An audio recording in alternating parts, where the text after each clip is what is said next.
Hello everyone, my name is Manon and I have to clear the air in this video.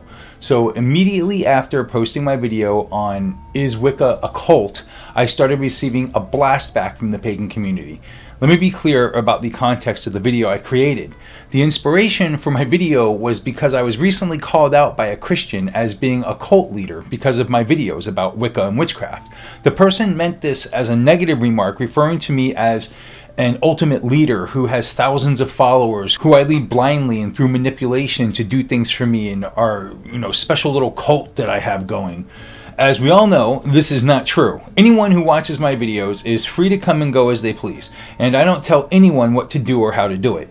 This inspired me to create the video I did about why Wicca is not a cult in this context. Again, there are mainly three things that make a cult in the context I was using. One, a leader with a total control. In a cult, there's usually one person or a small group in charge, and they expect everyone to follow them without question, almost like they have all the answers. Number two, cutting people off from others. Cults often try to keep their members away from their friends, families, and the outside world. This way, people feel like they can only depend on the group and its leader. Number three, using fear or pressure. Cults often use fear or guilt to make people stay. They might make members feel bad if they don't follow the rules, or make them scared of what they could happen, what could happen if they leave. This is what makes cults different from regular groups or religions, which let people think for themselves and live themselves freely for the most part. I've also received a lot of backlash about that, about the whole Christian concept and all of the Christian religions and how they could all be considered cults too. Well, fine, that's something for you to ponder. I mean, if you feel like certain groups out there could be cults, pick it apart, do your homework, and maybe they are. But either way, so there is another definition of the word cult in which many Wiccans believe we are part of a cult, whether they call it a mystery cult or a fertility cult differs. Let me explain. When we talk about the word cult, it's important to understand that it can mean different things depending on the context. Some traditional Gardnerian Wiccans, for instance, may argue that Wicca could be considered a cult in the sense of religious history, and they're referring to ancient cults like the cult of Dionysus or the cult of Persephone or the cult of Bacchus, for instance. These ancient cults were positive spiritual groups that worshipped specific deities and were an important part of people's religious lives. But when most people today hear the word cult, they think of something dangerous and controlling like the Branch Davidians. I have to be clear too, when I'm making my videos, I'm working with people today. I'm working with the main frame of things. The majority of my audience are people who are learning about Wicca and who are discovering things about Wicca. That's why a lot of my stuff is very 101. So I tend to focus on subjects of today. I'm keeping it very 101. So that's another thing is why when most people, especially beginners, hear the word cult, they're thinking of these malicious cults, not some ancient, not scholarly ancient works that you would need to get into in order to know about these other cults that existed. But hence I'm making this addendum to make that very clear. And I gotta say, the only people that I got backlash from were people who are very advanced in Wicca and very advanced in the tradition that have been doing this for decades and decades.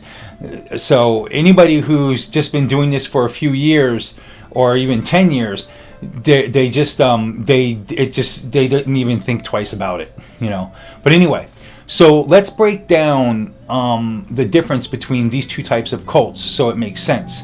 Ancient cults, like the cult of Dionysus, were groups of people who came together to worship a god or goddess. These groups were an accepted part of society and allowed people to form closer connections with their deities through rituals, festivals, and celebrations.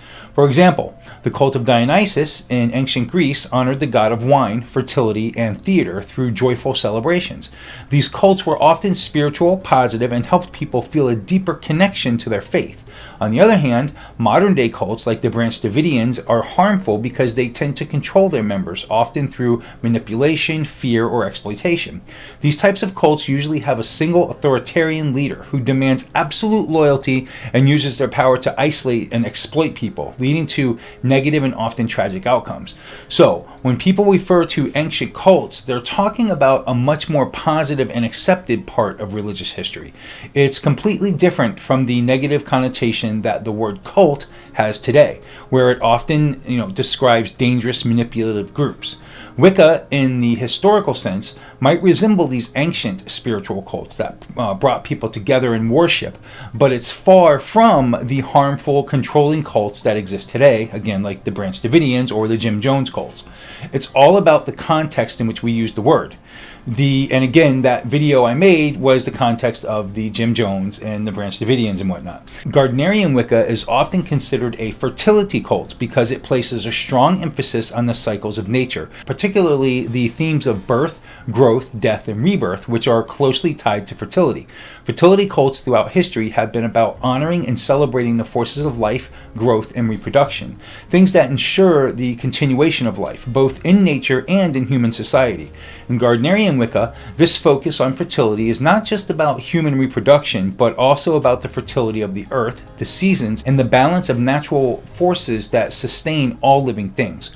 One of the central beliefs in Gardnerian Wicca is the worship of the god and goddess, often seen as representations of the divine masculine and feminine forces in nature.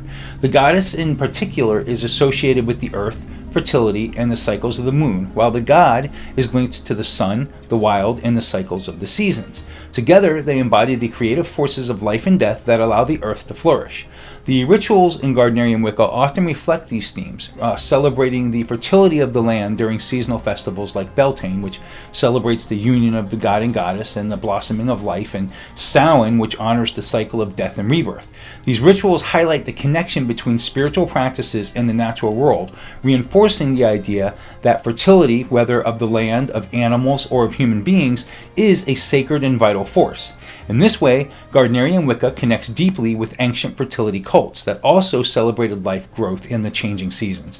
It sees the forces of nature as divine, and its rituals and beliefs aim to honor and harmonize with these natural cycles, making it a modern fertility cult in a positive and life-affirming sense. So in a way, Wicca can be called a cult because it's a spiritual group that has its own rituals and beliefs similar to the ancient use of the word. But it's important to remember that not all cults are bad. In this case, Wicca isn't harmful or controlling. It's more about personal growth, respecting nature, and finding your own spiritual path. So while Wicca has some things in common with the older idea of a cult, like special rituals, it's nothing like the negative controlling groups people think of when they use the word cult today. Wiccans are free to make their own choices and aren't forced to follow a leader. I hope this makes things a little clearer for those who were offended or confused by my last video. I love you guys and gals. Blessed be.